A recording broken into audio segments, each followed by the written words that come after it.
Hello, I'm Thomas Schreiner, the Lean Farmer. Welcome to another exciting video. Got a lot of improvements to show you today, and the title of the video is Forged in Lean. Check out all these improvements. Over the last few months, if you've watched any of our videos, and I'll put the links in the comments, but we've started playing around with blacksmithing, and so we're now trying to set up a full blacksmith shop in our shop. And this morning, we're off to see if we can cut some anvil pieces out of this railroad rail so we can build our own anvil. And then two, Tommy, my son, he got an anvil for Christmas. And so we're off to get the base for the anvil this morning. It's kind of a big deal. It's kind of the foundation for the blacksmith shop, if you will, the base for the anvil. So it should be some fun times. So we found some really huge trees that we could use for our base.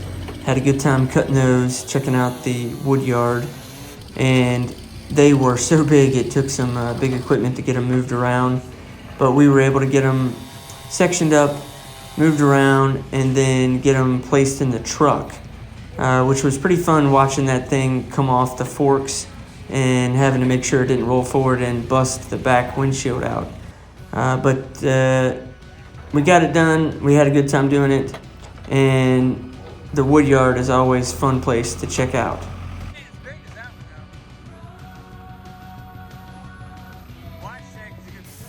So next we started working on the railroad rail. We were able to get that sectioned, and that was pretty fun to watch some of that.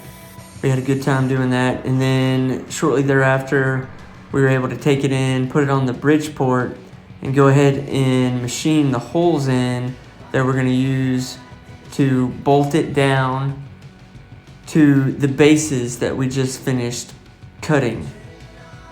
And it's always fun playing around on a Bridgeport, and there's the finished product, and it looked awesome. So then getting those things home, those things were so big, but we were able to get them off the truck and then get them leveled up. And after we got them leveled up, then we had to spend some time getting all the bark off of it. You can't have an anvil base that has a lot of bark on it. You gotta get all that off so you don't have any potential fires. So we spent time cleaning those up and getting those things put in a good position for that. Of course, you can kind of get a glimpse of what the anvils are gonna look like once we're finished with getting all the bark off of it. And we also took the chainsaw and kind of squared up the bases to get them the way we wanted.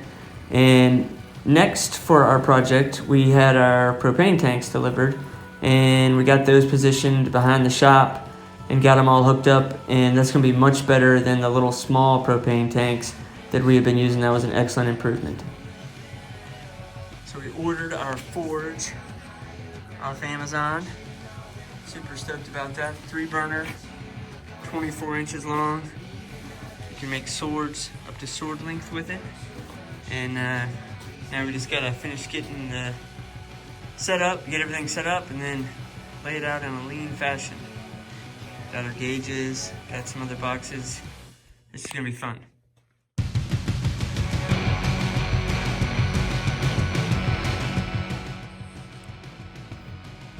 Okay, so we're starting to set up our blacksmith shop. And you can see everything is very kind of cluttered and disorganized. And that's something we're gonna be working on as we set this shop up. And we're gonna keep lean in mind as we do it, because we wanna have a lean shop set up in here. Okay, so here are the improvements we've got in place so far. We got the drill press, got it attached. All right, and one of the other improvements is we've got a power mag right here on the side of the drill press to hold the chuck key, and those things are awesome. Got all the cords for the drill press and the small grinder that we got already plugged into the multi-plug here, and we got that set up where we can easily plug up drop cord to it, because I don't have a huge number of electrical sockets out here. We've got our scrap metal in different piles. All of this, we can make tons more improvements, but this is just us getting the shop set up. We got all the tools hanging up. Obviously, all those can be better organized, but we got them all up, and then we'll make small improvements as we go. We've got the welder hanging up there, the different other types of tools. Got our stump in here, which is cool. One of the base stumps. Got Tommy's anvil. Eventually we'll attach that, but we want to kind of use it first to figure out the best way to get it oriented. We've got our brand new forge set up, 3-burner forge. It's up to 2,600 degrees. Got the 2 gas tanks outside. We should fire that up soon. And then we have my stump set up with the railroad rail that we cut. And then we even have, we've added additional holes there so we can make adjustments to shift it out if we want to. And I'm sure we'll have some improvements there. And then we spent a ton of time talking about how we wanted to orient this and work. So we're trying to set it up so we can both work off of the same forge and then be as lean as possible, because with blacksmithing, it's all about you only have a limited number of time before your piece starts to cool and you're trying to shape it on the anvil. So you want to have the least amount of wasted motion and travel to get to where you're actually doing the value-added work, where you're changing the shape of the metal. That's the value-added. Everything else is non-value-added.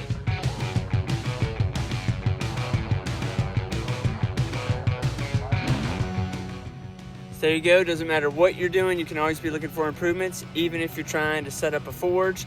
I'm looking forward to sharing more videos on the improvements we're making with blacksmithing, and especially how you can tell the difference between value added and non-value added.